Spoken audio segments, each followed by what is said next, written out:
I'm Dana Perino, and this is Perino on Politics.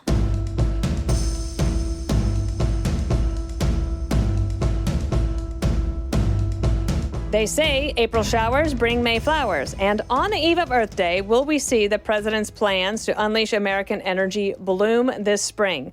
Joining me now is the founder and executive director of Power of the Future, Daniel Turner, and this is Perino on Politics, where I call up my smart friends and find out what's on their minds about the state of American politics. And so, Dan, you have been here before. We love having you, and we are on the day before Earth Day, looking at some headlines that might make environmentalists squirm. How do you see things right now?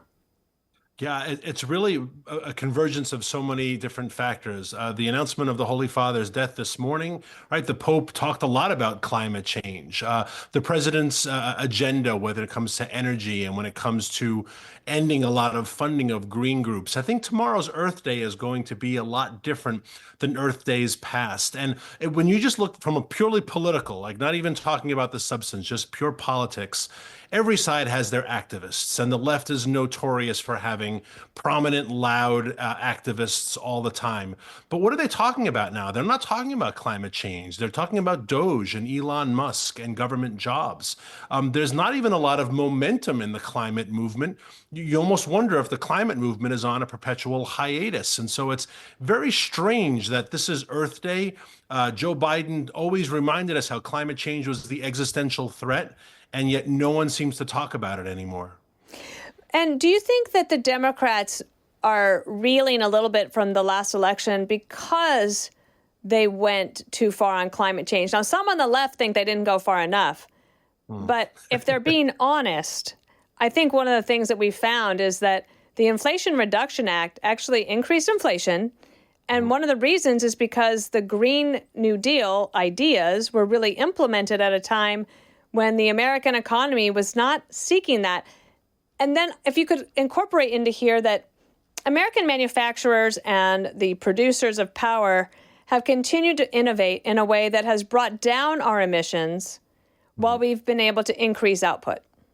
Yeah, exactly. The Green New Deal, the Climate Inflation Reduction Act really was not what Joe Biden promised it would be. It was a huge spending bill that did increase the debt. It did drive up inflation. If you just look at the 4 years of the Biden-Harris experiment, they said we're going to go green. They made it very difficult for the fossil fuel industry to operate. They had huge programs to finance and to bolster green economy. It was the one talking point that Vice President Harris said on climate change in her one debate with then candidate Donald Trump. She said, we've invested over $1 trillion in the green economy. And you look at 4 years of that, and really, where did it end? And the American people looked at it and said, we have more debt. Everything is 30 to 40% more expensive. Utility is expensive. Gas is expensive. Food is more expensive. How much longer until the green kicks in, right? Is it another 4 years? Is it 16 years? You had 4 years to go green, and we have felt no benefit. So why would we continue down this path? And so I think the climate agenda has really hurt the Democrat Party because the climate agenda really hasn't worked anywhere that it's been implemented. But then can we also talk then about the politics of it? Because I know that on the left, some will say that their number one issue is climate change. It's not true across the whole country. But on the far left, if you're going to like the Bernie Sanders Coachella event, you might think that. But on the politics of it, can you just explain what happened with some of this money that went out the door in the previous administration that ended up in the pockets of somebody like Stacey Abrams? Yeah, and don't forget the Bernie Sanders wing as he's going to Coachella and he's flying private. So you just have to throw that in there, right? The day before Earth Day, let's point out the fact that Bernie Sanders is taking a private jet to go speak to his End Oligarchy tour. So Bernie doesn't have a footprint that he has to worry about, right? No carbon footprint, no worry about the planet anymore for Bernie and company. But yeah, the Inflation Reduction Act, when it was passed, was hundreds of billions of dollars unappropriated, and it was allocated to different agencies for them to distribute. And I think there were a lot of bad actors who saw this huge slush fund and distributed it as they thought best. So the Stacey Abrams case made a lot of news. Administrator Zeldin from the Environmental Protection Agency, the EPA, he still talks about this quite a bit because it really was the poster child of bad government actions. I don't think Stacey Abrams broke any laws. You're allowed to create a group. Your group is allowed to apply for a government grant, and you're allowed to get government money. But her group was the recipient of $2 billion. In DC, billion gets thrown around so effortlessly we forget what $2 billion is. But a group like the Heritage Foundation, right? Their annual budget is 100 million. A group like the NRA, which everybody knows, the NRA, the gun group, their annual budget's like 175 million. And here's Stacey Abrams that created a brand new group that had no board, no employees, no history in this space. And they got $2 billion, and no one knows for what. That's the great thing. What was she going to do with the $2 billion?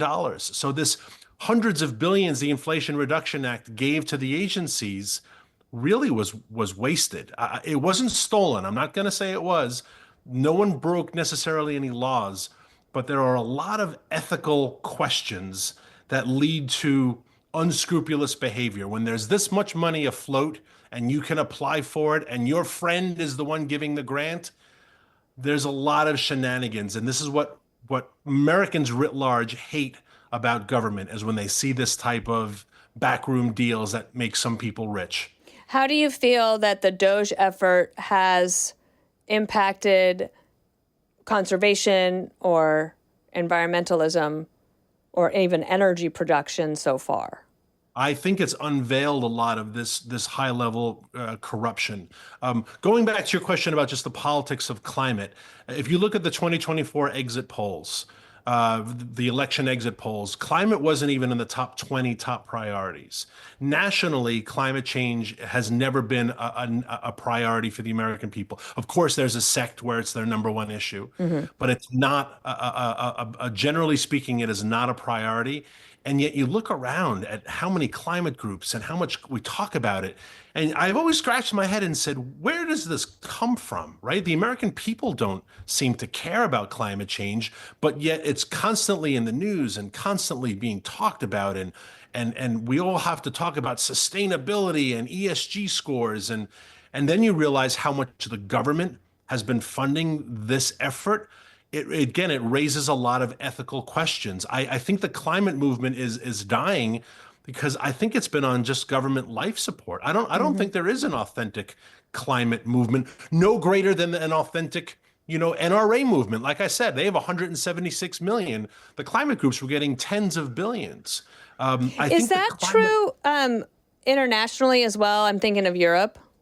Yeah, I think so. Look, the USAID was giving away tens of billions of dollars for international climate groups.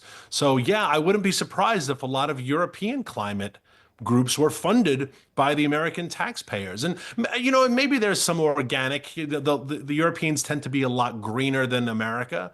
There may be some organic funding there. But I get the suspicion, and I think Doge is uncovering this, and my organization is certainly working in this space. I think it's uncovering that a lot of the climate politics, the climate activism, a lot of that really is astroturf. A lot of it was taxpayer funded. A lot of it was fake shenanigans. And now that their money's drying up, their effort is kind of drying up too. It's so interesting to me. It's like it burned itself out. But also, if you're worried about the future of your national security, like I think a lot of Europe is, your priorities change pretty quickly. Yeah, and Europe, I said how did the 4 years of Biden-Harris go? Europe has 25 years of going green, and they've been doing it a lot longer and a lot harder than America. And it's never worked in Europe. You look at what they pay for electricity, it's not just two or three times, it's 15, 20 times what Americans are paying. You go to Europe and you fill up your rental car and you say, wow, I can't believe the price of petrol. And then you realize it's a liter, it's not a gallon. And you say, holy cow, how is this the price of gas? Right? Europe has pushed wind and solar very, very hard. And for some reason that only God knows, and maybe Pope Francis found out this morning, the wind doesn't always blow sometimes. And I don't know why it doesn't. I don't know why the sun doesn't always shine, but the wind sometimes doesn't. And Europe has gone down, they've doubled down heavy on wind and solar, and it hasn't worked. Their economies aren't stronger. Did you see last week when there was a dust storm from the Sahara that went up and it blanketed one of the German solar farms, and so that whole area didn't have power? Exactly, I did, and I of course poked fun at it at social media, but and that's easy to do. It's a cheap shot, but there is a delta of real human suffering there. And look, that's not a knock on solar. Solar has its drawbacks. Oil and gas have its drawbacks. Coal has its drawbacks. Nuclear. There is no perfect energy production, but something that's always going to be a real variable for renewables, for wind and solar, are things like, is the sun going to shine? Yeah. Is the Scirocco, this African Sahara sandstorm that crosses the Mediterranean, is it going to blanket the solar fields? Will the wind blow tomorrow? No one knows. And that's not a drawback of saying, well, when you burn coal, it has emissions. It does. I'm not going to deny that. But it also produces a product that's reliable and affordable. And when your product, wind or solar, doesn't work, people suffer. And the suffering is real. And I don't think that's a delta we should be comfortable with. Daniel Turner is my guest. I'll be right back with more Perino on Politics. Daniel, we're back with Perino on Politics, and you are a farmer in addition to running Power the Future. You're a husband. You are raising a companion dog, a puppy to be a companion dog. You do a lot. And I'm kind of in awe of you, but you had this idea that I wanted to bring to everyone's attention because we're talking a lot about tariffs and uniting the world against China, if possible. But you did an experiment, you have to tell people, about a day in the life of Daniel Turner on the farm and using equipment and tools that you need. And what did you find? Well, thank you. And I have to give you credit because I ran the idea past you. I was like, I have this idea, but please tell me if you think it's crazy. And you said, do it, see if it works. And it probably will. And thank you for the confidence. But yeah, I went around my farm and I looked at all the little tools I use all day long and see where they're made. And almost all of them were made overseas, mostly in China, some in Mexico, some in Vietnam. But almost all of them were made in foreign countries, and just little things you don't even think of. You know, a pill cutter, because Napoleon, one of my dogs, is only taking half a pill, and so you have to get the little pill color and you slice it in half, and not made in America. And then just vaccines, dewormers, medicines that I have to give.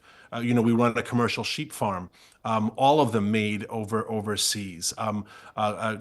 Clippers to trim their hooves, all made overseas. And just, I went around and I kept looking and looking and thought, if I didn't do energy issues, I would do ag and farm and land use issues, because it's also a big part of my life and things I love. But it is scary if you're in this world to realize, if China ever just said no, like we're just not sending it, what would small farmers do? All of my feed troughs, all of my baling twine, it seems. I couldn't find hardly anything that was made here. And that's dangerous as a country. That is. How much more will you have to spend on equipment that you need with the tariffs? Considerable. I do think a lot of these supplies are shipped in huge bulk, and there are still stockpiles domestically. And I've been stockpiling before prices go up, but there's no doubt about it. The little pair of clippers that you need to use because they wear or you break them, that are $40, they'll be $60 in a couple of weeks if the tariffs are kicked in. And some of the more expensive things that are in the hundreds or thousands. Yeah, it becomes a deal breaker. There's no doubt. Farmers have to be nervous about this, but farmers also have to be concerned that how do we let this happen for years and years? Look, I don't mind my olive oil comes from Italy, right? Or I don't mind that my cheese comes from France, but things that I need to live on, I can't run the risk of them coming from a country who hates us. And I don't think China is ever was our friend, and they really are not our friend right now. And that's a Yeah. scary position. And the vaccines for the livestock, that's a big one. Yeah, yeah, dewormers, these sheep. Oh boy, sheep want to die. They really do. Sheep are, dude, they're not like cows. They're not hardy, and worms are really bad on sheep. And the sad thing is they don't show symptoms until it's too late. So deworming sheep is really, really important. And if you are out of it, if you're even just a day late, I can lose a sheep from wow, she doesn't look good to being dead within hours. Wow. And having all of these things, and then just the needles to administer a lot of the vaccines, all of the needles and the cylinders, the syringes are all made in China. We found this out during COVID, and yet the Biden administration didn't, and I don't think the Trump administration has yet, but God, I hope they will. They need to have a sit down with all of these groups and say, how do we make these things here, and how do we make them here now? Remember the use of the Defense Production Act Sure. for respirators? Sure. We need that on syringes and pharmaceuticals yesterday, like really, really urgently. It's fascinating and troubling, but something we need to talk about. All right, we'll have more Perino on Politics coming up. And we're back with Perino on Politics. This is our third segment where I like to ask, what am I missing? Daniel, you have something that's been on your mind about legislation. Yeah, going back to the first segment of the Stacey Abrams and these groups that seem to bilk the system out of millions of dollars, billions of dollars. I think we need legislative fixes, something that you've seen as well, and your audience and listeners have seen. We've had a lot of presidential ping pong, right? Obama had executive orders, Trump undid the orders, Biden put the orders back, Trump undid them again. I don't know what's going to happen in 2028, but what if in 2029 the next president undoes them and redoes them, and you can't run markets this way, you can't run governments this way. We need legislative fixes. We need order and structure. And one of the fixes I think the groups that are applying for grants, there has to be some structure.